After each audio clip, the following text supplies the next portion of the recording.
Yes, multiple times. But it was just one isolated incident, not I mean, that's one family that's heartbroken, one football family that's heartbroken, but not three, you know, it's unimaginable. Do you talk to your players at all about that kind of thing, just life lessons, or Sure, just if they're absolutely. worried, or? Yeah, I mean, we're teachers, and we're teachers of life first. That's the beauty of the game of football, is that, yes, it's a game, and we've really made it very complicated and complex, and it's got its own challenges, but there's a lot of life lessons in it.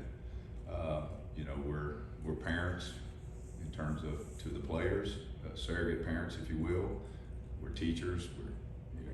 Got to be on them about homework and going to class and those kind of things, and then all the things that happen, not just, you know, just like 9/11 happened one day, and we're in the middle of football season. We got a game that week. You got to address those things, and you just don't walk in and throw football on. If you say you care, you got to show them you care.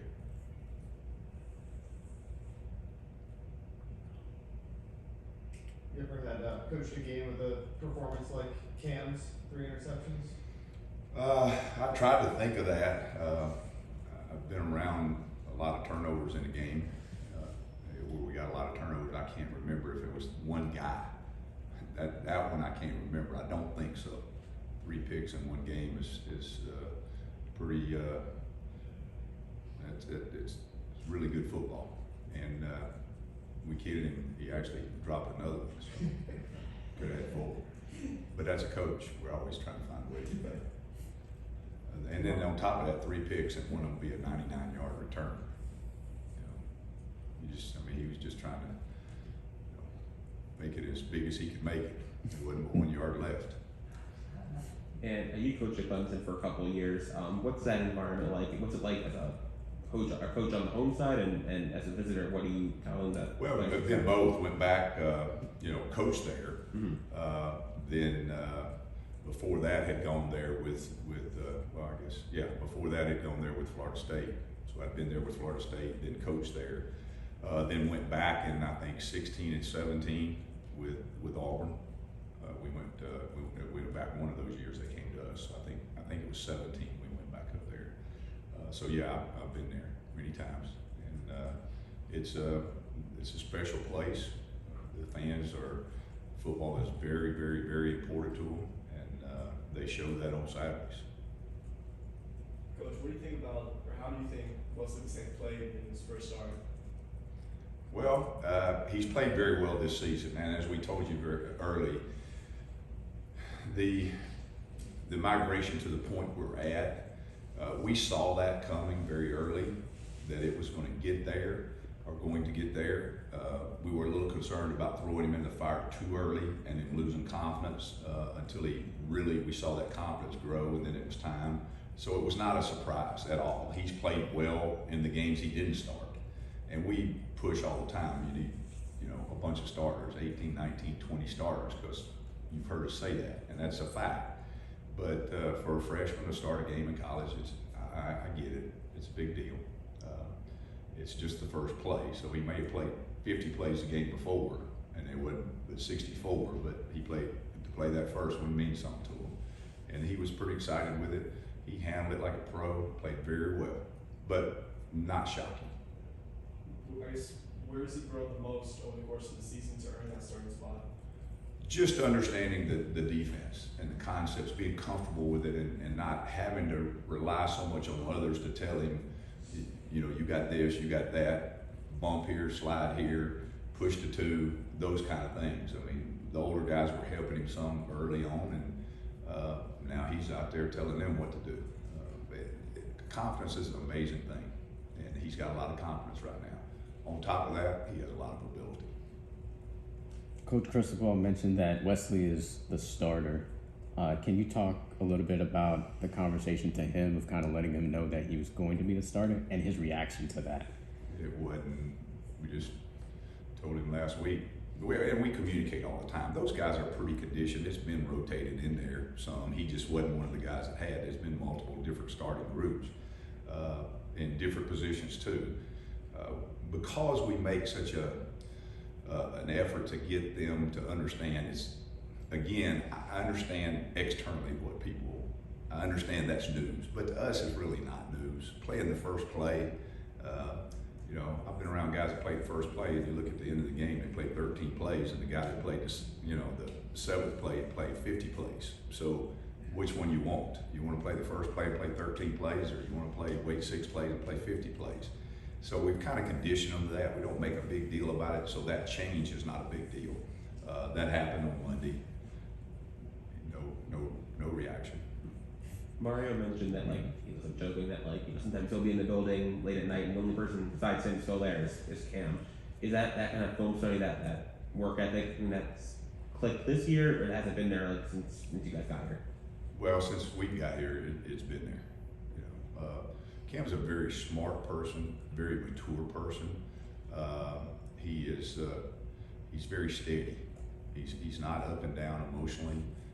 Very mature, and so he has the ability to compartmentalize his academics and do it like a full-time student, and then be a pro football-wise and do it like a full-time football player, and that's a gift sometimes, and sometimes it's learned. I think in his case, it's a gift. Coach, what kind of challenges does Will Shipley present? Well, speed, hard to tackle, really good vision, one of the premier running backs in the country. He's going to get the ball, no doubt. You've heard that old, I think there was a show or a book that said, "Where's Waldo?" You better know where to try to find him. You better know where Waldo is. You better know where Shipley is, because he's going to get the ball.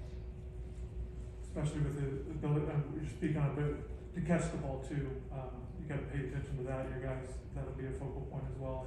In terms of what now? That he can catch the ball, that he has. Well, they get it to him, like I said. I mean, the ball's going to him. It's not just handing it to him. They throw it to him too. So a lot of their offense is designed to get him the football. Anything else for Coach Steele? Defensive line, you know, was kind of beat up this past week, a lot of injuries, and LT comes out in the middle of the game. I mean, how did you see the group, the guys who were playing, how they kind of reacted to having to play with less depth? Well, you know, that's the thing about last week.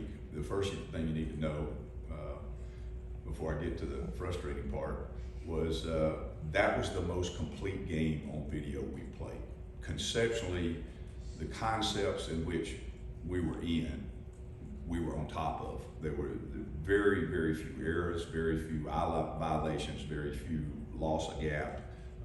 It was very good execution. It was by far and away the most complete game conceptually, applying execution with it that we've had. And there was no question of that. I mean, it's very clear. It was fun to watch. Now, there was some frustration there because we started substitute late in the game. I think they had 261 total yards, and then with some of our young guys, we had the opportunity to put them in the fire, not practice field, and you know, they moved the ball a little bit, and of course that was frustrating, but it was a blessing too, because they now know, hey, this happens a lot faster than it happens on the practice field, and you got to be on top of this thing like you're a starter every week. They felt it now. They don't have to just hear us. You got to prepare like you're a starter. You may be out there. Well, you know, after 3, 4, 5, 6 weeks and you hadn't been out there, do you really prepare like a starter? Well, that's the growth process. Well, you know, now you touch the stove, you know it's hot. You need to go prepare like a starter. So that was good in a lot of ways, because we spent as much time on the last 20 plays of the tape as we did on the rest of it. The rest of it was very good. But teaching those young guys, because we're going to need them. There are a lot of young guys out there. To answer your question about, you know, again, we go back and we try to keep a large group of those D linemen prepared. And I know sometimes people, well, why isn't he out there? Why didn't he, you know, why is this? Why is that? Well, now you know why. You don't want the first play in a crucial situation of a guy to be out there playing that hadn't played all year long, because he's standing watching somebody else play, when you're trying to keep him fresh and have other people prepared. Because when you play the position where you got 300 pounds lined up on this ear, 300 pounds lined up on this ear, it's a hard job. And the wear and tear of a season puts you in a situation where you have to have multiple people. And those other guys went in there, you know, they really, really did a good job. I mean, better than a good job. They did their job to the fullest, and it was good to see. Coach, Cyrus Moss almost got himself a sack on Saturday. I'm just curious, what have you seen from him development-wise over the course of this year? Almost. Where's your standard there? You- No, I'm just kidding you. You hit on the little deal. There was 3 sacks we left on the field in that last drive, so that's why you kind of hit a little nerve. I mean, 3 clean sacks, real clean sacks, game over sacks, and so you know, Cyrus is a long guy that is trying to develop his body. You know, he's a long, linear basketball build guy. That the weight room is helping him. He had a good spring, but then there were some other guys that came in that are, you know, more physically ready to play. He's very close to that, very, very close. He's really, really a sharp. It's important to him, you know, and he's got a skill set. He's got a skill set to rush the passer. We need to get that sack though. That Tyreek Stevens tackle for loss, was that designed that way, or was that something that he saw and he snuck? No, that was a corner cat. It was. It was a corner call, cat. Now what threw people off, and really, we talked about this, sometimes they may have thought the motion triggered it. Mm-hmm. It did, it was called. That may have been why we didn't get any more motion that way. Right. But that was not, it was a call. Mm-hmm. It was a call.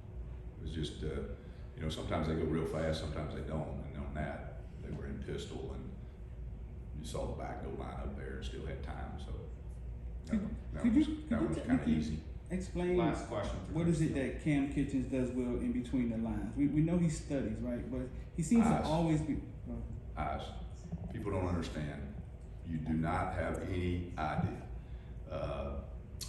Eyes are as important to a football player as they are a NASCAR driver with, you know, 50 cars around them going 200 miles an hour. You better have your eyes on what you're supposed to have on, and he has phenomenal eyes. Awesome. Thanks, Coach. Thank you.